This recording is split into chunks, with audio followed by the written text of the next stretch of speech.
On a Tuesday morning in 1999, 7 men were slain at work. The search for the gunman, coworker Bryan Uyesugi, was on.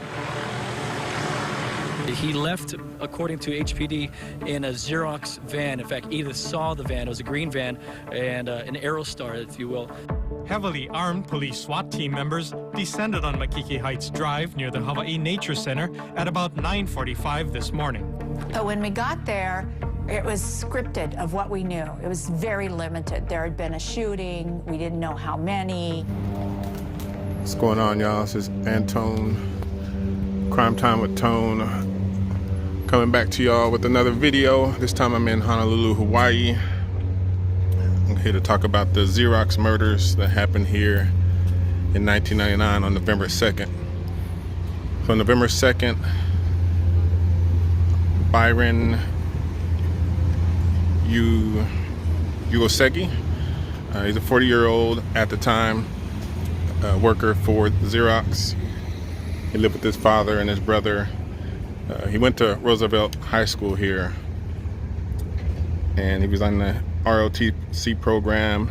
He was on the rifle team. He was described by other classmates as quiet and never got in trouble. He was employed by Xerox as a technician here in 1984. His dad said he was normal all the way until he got this job. And then he started to act a little strange. I guess some psych issues going on.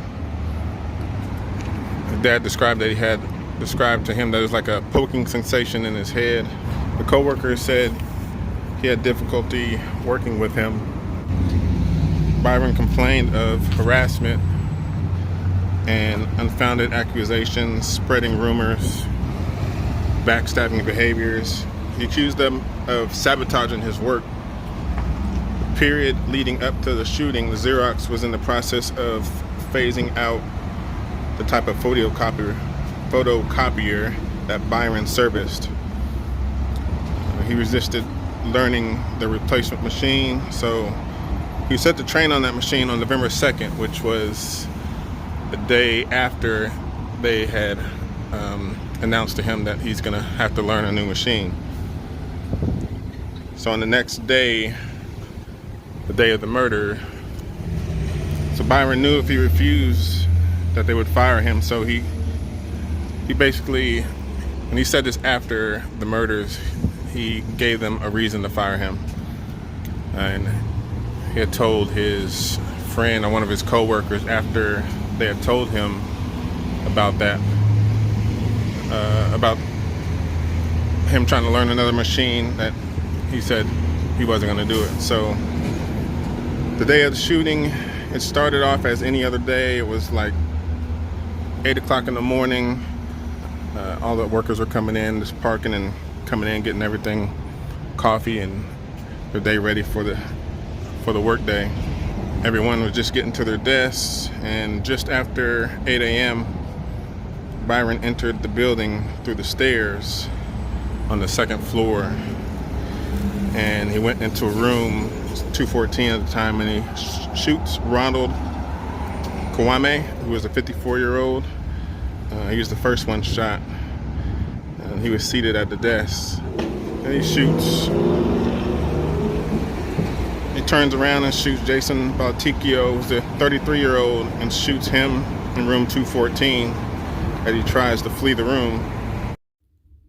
So both of the first two victims were shot in the same room.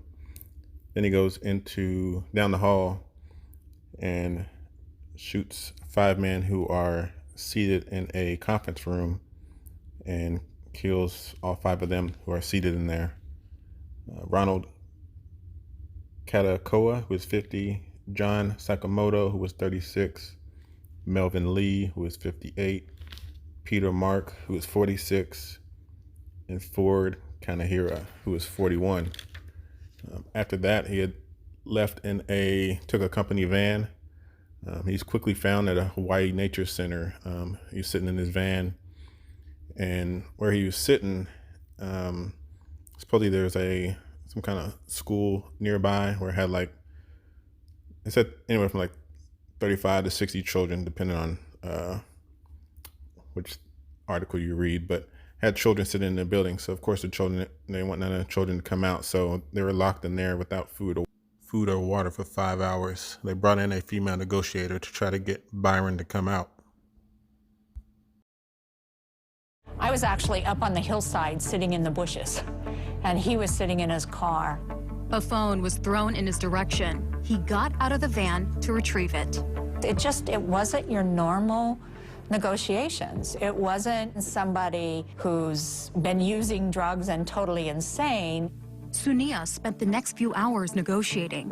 And he felt that they were going to put him on a new machine and he wasn't going to be able to handle it, and they were going to fire him. They were setting him up to fail. So this helplessness on his part, and anger, and that people were out to get him, that to him was real. So that negotiator, as she was sitting out there, she was asking him, what's his favorite soda? And at first he said he didn't have one. Then he said Pepsi. And then she said, what if I bring you a big Pepsi? Will you come out? And eventually he did. So he came out and he was sentenced to life. So that's about it for this story, but I appreciate y'all for tuning in. Stay tuned. I'll be making some more content here pretty soon. Go ahead and, if you like my content, to like, subscribe, and comment. All right. I'll talk to y'all later.